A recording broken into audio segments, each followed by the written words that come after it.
half-a-day Dhamma talk and 3 days retreat.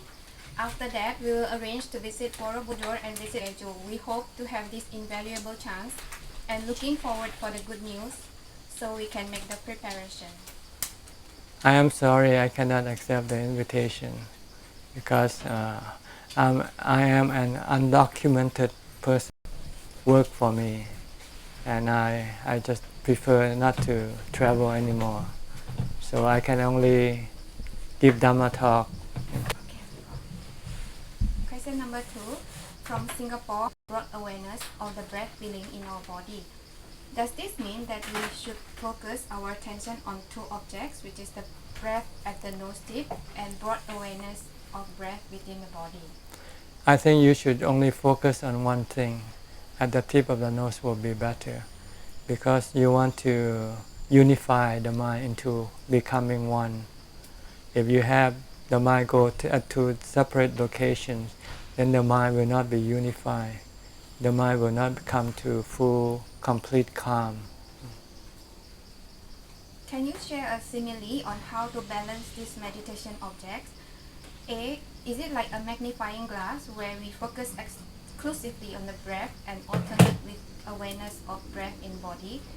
Or B. Is it like driving a car where we focus our sight on the road, which is on the breath in front of us, and occasionally glance at the rear mirrors to steer the car? No, you don't want to go away from the breath at all. You want to be with the breath all the time in order for the mind to become totally concentrated. If the mind come and go here and there, it will not be able to concentrate into one. So you need to be fixed with only one place, at the tip of the nose. Just watch the breath there, and don't let the mind go. Fix on one point. Yes, if you go to two different locations, then you will not become one-pointedness. Okay. So, question number 3. It's about 5 aggregates. With the exception of form, I always mixed up and confused with the others. Will Venerable Ajahn be able to explain the 5 aggregates and its subtle differences and share an example how best to differentiate between them? Well, the 5 aggregates are composed of 2 separate parts, the body part and the mental part. The form, which is the rupa aggregate, means the body. The body is made up of the 4 elements, and it is impermanent. It rises and ceases. Once it's being born, it will get sick, get old, and die. This is body. The other 4, the nama khandha, vedana, sanya, sankhara, viññāṇa. This is part of the mind. It comes with the mind. The mind is the one who knows. Besides being the one who knows, it also have feeling, have perception. When the body dies, the other 4 still stay with the mind and go with the mind to the body. The body disappear, return to the 4 elements. While the nama khandha, vedana, sanya, sankhara, viññāṇa, is part. Consciousness, which is viññāṇa, how is it different from citta, the one who knows? The one who knows all the time. While the viññāṇa consciousness is the and being conscious of that form. Like when you see a picture, you see a person, then the consciousness also arises. See and then once it gets to the citta, to who is this person that you see, whether you know him or not. See, if you know him, then you will have a certain feeling toward that person. Vedana will come up, feeling. And after you have this good or bad feeling, then sankhara comes into play. Sankhara will say Khandha works. First through the consciousness. The viññāṇa is the one that transports the information from the body, from the eye.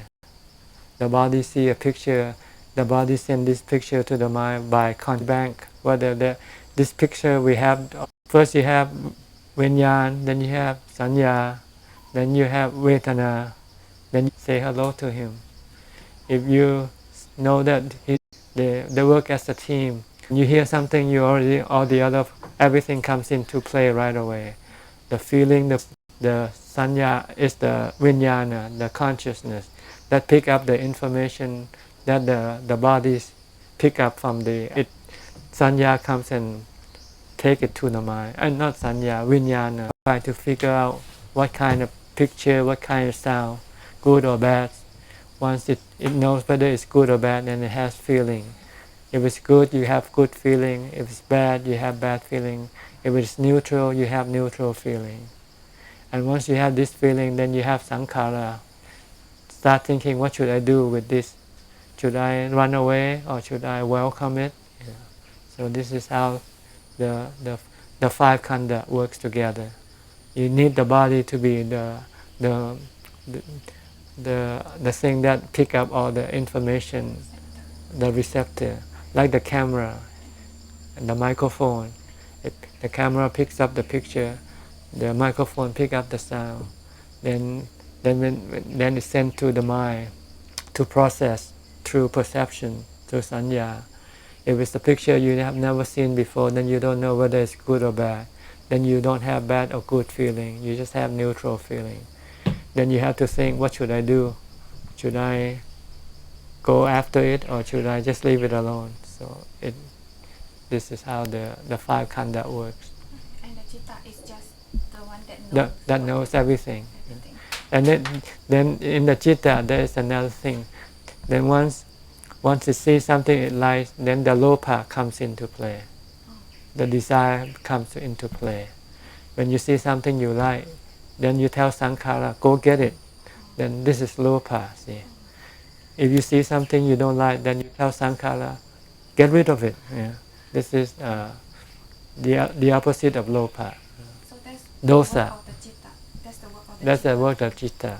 This is what you want to get rid of, is the lopa, tosa and moha. You cannot get rid of the nama khandha. The Buddha still had nama khandha after he became enlightened. He still have the body, but he has no lopa, dosa or moha to direct the khandha. The khandha will work according to. Understand? Okay. Next. Mr. What? Miss Deborah. Debbie. Which one from? Debbie, say hello to Diana. She's here. From Canada also. Right? Okay, Diana, say hello to Debbie. Make noise. Hello. Her question. I have been practicing mindful prostration, walking meditation and sitting meditation with touching points. This technique does not emphasize jhana or absorption meditation. Is it possible to access insight directly through mindfulness, or is absorption meditation necessary? Thank you. Before you can go to insight meditation, you need a clear and clean mind, a mind that is peaceful. So you need to have samadhi or absorption first. Because if your mind is not, it means your defilement has been reduced and disturb your investigation to see the truth of the things that you want to see. Like you want to see anicca, dukkha, anatta. If your mind is not calm, then your defilement will come and say, no, everything is good, nothing is bad. It will try to argue with you.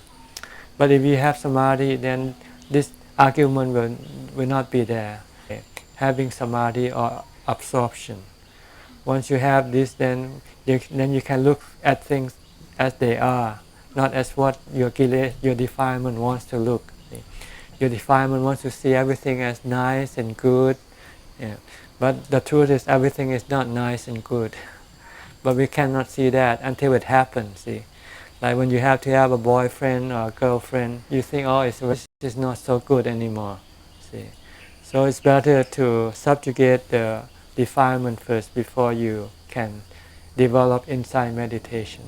That's why the Buddha give you two stages of meditation, samatha bhavana and vipassana bhavana. Samatha is calm or absorption, things as they really are. So how way mindful prostration is it can lead to absorption as well? Mindful what? Like prostration. Like Mindful prostration? I don't know why you want to prostrate. Your mindfulness you can develop mindfulness without having to prostrate. Just be mindful with your normal activity. You walk, you be mindful of your walking. You're eating, be mindful of your eating. You're washing, be mindful of. This is not natural. The Buddha taught the natural way. In the Satipatthana Sutta, he said, just be aware of your body's activity. When you're looking to the right, just know that you're looking to the right. Not looking to the right and think about what you saw on the left. You have to be with the body activity. Then this is being mindful.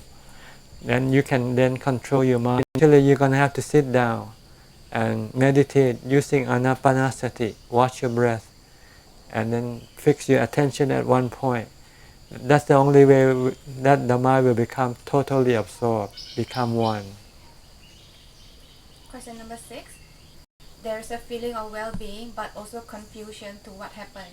So is this blackout the same as jhana?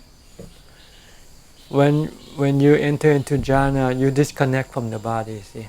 So when you disconnect from the body, you disconnect from the world. You disconnect from time. You don't know what time it is when you're in jhana. You're like floating in space. But after you withdraw from jhana, then you come back to the body.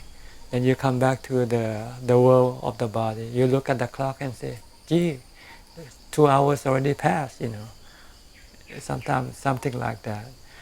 If you're confused, that's your problem, And there's no reason why you should be confused. Just to know that when you go to sleep, when you get up, you come back to the world.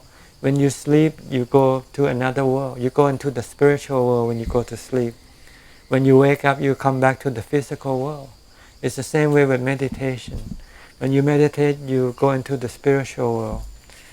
And when you come out of meditation, you come back to the physical world. The difference between meditation and sleeping is that when you sleep, you don't have any happiness. Like when you have the happiness from absorption, that's only you got all exhausted from your bad dreams. So but dreams could be good or could be bad. But if you meditate, it will always be good. Question number 7. I'm also wondering about a meditation state where it kind of feels like sleeping, except there is a weight awareness and the back is straight, so it's not really sleeping. Is this jhana or something else? Well, if your mind is not yet totally concentrated and stop thinking, then it's not yet jhana. Maybe it's one of the jhanas. There are 4 jhanas. See, what I'm talking about is the 4th jhana, when the mind becomes totally disconnected from the khandhas. No thinking, no perception, just the mind by itself. That's the 4th jhana. But before that, you can think. Question number 8. Does an arahant still have unpleasant thoughts, or are all memories neutral? The arahant can have good or pleasant, good or bad thoughts, but he's not attached to them. He's not affected by those thoughts. Just like when he sees things around him, he sees people die or see people being abused, but his mind is not disturbed by what he saw. It's the same thing with his thought. His mind is not disturbed by what his thought might have come up. But usually, the arahant will not think of bad thoughts anyway. So I would say an arahant has no bad thoughts, only good thoughts, because that's how an arahant became. He became because he got rid of the bad thoughts, and he think only the good thoughts. I have noticed that mindfulness cut off thinking quickly, but now I have reached a state with breathing. It's the perception that you lose. So he asked, is it right or should I back off from mindfulness so that I can be more with the breath? So be more with the breath. Well, mindfulness has to go with the breath in order to be aware of the breath. So just be aware of the breath. Whether you're breathing in or breathing out, just stay there. Don't go anywhere else. Don't think about anything else. Just keep watching your breath. Question number 10 from France, from Miss Adelaide. Is there a Dhamma teacher who is a Sotapanna or a Sotapanna in celestial realm who can teach another Deva in their realms or another realms? See, in order for a person to be able to teach the other existence, other beings in the other world, he first has to have the ability to connect them. See? And some people do have the ability and some people don't. See? So it doesn't mean that everyone who has become enlightened can connect to the other beings. So when they meditate, then they can connect. See? You don't have to be a Sotapanna or an Arahant to be able to connect to the other beings. All you have to do is to have jhana. Once you have jhana and you can and if you know how to direct your mind to connect to the other beings, then you can connect. But if you don't know how to connect, then you won't be able to connect. It's like you might have a phone, but if you don't know the number of the person you want to connect, then you cannot connect anyway. You have to find the number of that person before you can connect with the other person. So that also means that even a Deva also must have that kind of... Because I think her question is whether a Deva can teach another Deva, something like that. This I don't know. I don't want to speculate. I'm not Deva. So. Okay. Question number 11 from Indonesia, from Miss Aini. Is it possible when we get to jhana but we don't know that we enter state of jhana? Well, you might not know the name of the stage of jhana, but you should know that you feel better. Your mind becomes calmer and more peaceful and happy. You should know that, but you might not know whether this is first jhana or second jhana or third jhana. This you have to go compare with the text, then you will know. It's like when you drive to a certain on the road, you might not know where you have got to so far because there might not be any sign telling you where you are. But if you nowadays if you have GPS or you have a map, then you can open up the map and say, oh, I'm right here, I'm right here. See, so it's the same thing when you practice meditation. You might get to a place, you might not know the name of the place. If you want to know what this place is, you might have to go open the text and read. And the text will tell you whether this is the first jhana or second jhana or third jhana. Okay. So her next question, to attain Sotapanna, do we need all four jhana? Is it possible to attain Sotapanna without jhana? It's hard to attain Sotapanna or any level of enlightenment without the support of jhana. Because you need jhana to help your enlightenment. See? So you need to, that's why the Buddha teaches jhana before teaching insight meditation. First you develop jhana. Once you have jhana, then you develop it. Question number 12 from Penang, Malaysia, from Lee. Can Ajahn guide me in your way of meditation? Well, first you have to be mindful. Start with mindfulness.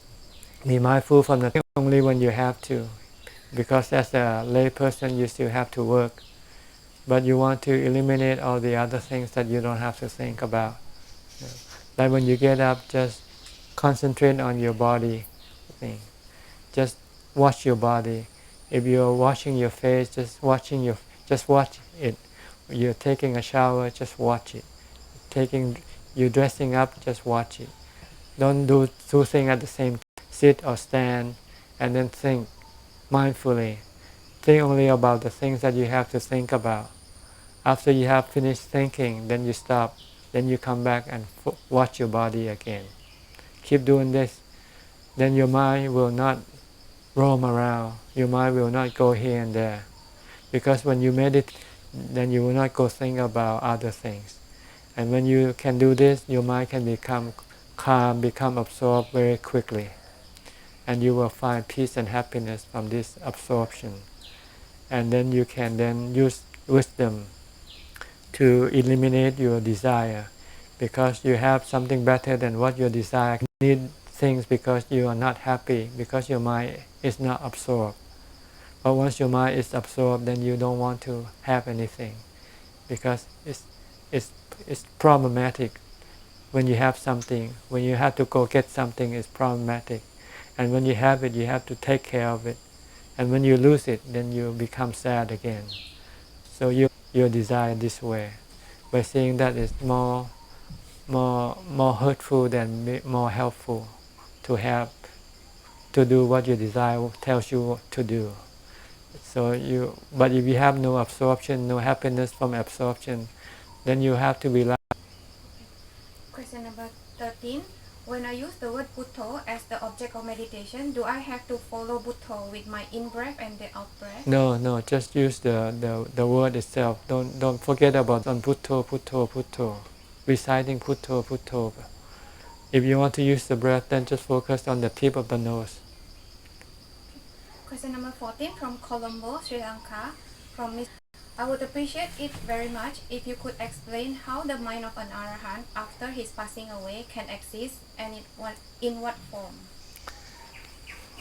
Well, in spiritual form, see, we have two parts. Everybody has two parts. Physical one is the spiritual form that directs the body to do things. So the body is just a servant to the spiritual part of us. And the spiritual part of us never dies, never extinguishes, never disappears. But it has no form of itself. That's all. So it uses the body as a representative. But once you become enlightened, you realize that having the body dies. The Arahant still exists in the spiritual form, see? But having no body, that's all. His next question. In order for a living Arahant to identify, is it possible for such mind to manifest in a form discernible to another Arahant? Yes, because but they only connect to the spiritual, not the physical. The person who received this, an Arahant who passed away, has to have the ability to connect to the spiritual world. Like Ajahn Man, when he meditates, he can connect to the spiritual world. And then an Arahant who lives in the spiritual world then can connect with him. See? So in the same form, right? It's like, let's say He can manifest in whatever form he wants. It's just a matter of thinking about it. So, see, you want to think to be a Rock Hudson, you want to be the Beatles, you can think, and then you become that right away. See, okay. It's imagination. See, imagination. So I think it's answer his question. Whether is it possible for Arahant who have passed away to interact with each other? Yeah, possible, but usually no, because he doesn't want to bother. He has enough already. He leaves everybody alone. Let everybody find their own path. Question number 15 from Indonesia. I have a teacher here, Venerable Uttamo, who is a disciple of late Tan Ajahn Tet, but I also want to learn from Tan Ajahn Suchat. My question is how to find the right teacher for developing my Dhamma practice, and at the same time have to take care of my 91 years old mom and also have to work to survive. Well, you just have to divide your practice, that's all. You just have to know how to divide your time properly. Question number 16. I was told that my house feng shui and the aura is not good. Whether I earn, whatever I earn, I will lose it all, or however good I perform in work, I never get acknowledgement. But I need this job to support myself and my mom. I did a lot of dana in my work, but what makes you become stressful is because your desire to. You have to accept you become peaceful and not stressful. Her next question, which is about bad feng shui with good deeds. No, the feng shui has nothing to do with you. It's just a belief. Then you have to face the consequence of your bad karma, like you are facing now. All you have to do is face it with a calm mind and acceptance. If you can face it. Question number 17 from Brooksville, Florida, USA, from Mr. Frank Collins. Hello, Ajahn. Last time you told me to focus on the breath until I cannot focus on it anymore. Do I do that no matter what meditation object I'm using? No, you do this when you use the breath as your mantra. If you use the skeleton as your object of meditation, then you have to focus on just the skeleton. What you want to do is to make the mind Jesus. You can repeat Jesus, Jesus. If you like Buddha, you say Buddha, Buddha, Buddha. If you like focusing on your skeleton, just focusing on your Focus on the object until everything disappears and all that's left is the one who knows. Right. When you have that, it means your mind has become absorbed and becomes one. Then you have achieved somewhat clear to you. But if it's not, then you can ask again next time. Okay? You want to add any question? You happy? Okay, I think then it's time for me to say goodbye. Until next time, may you all be well and happy.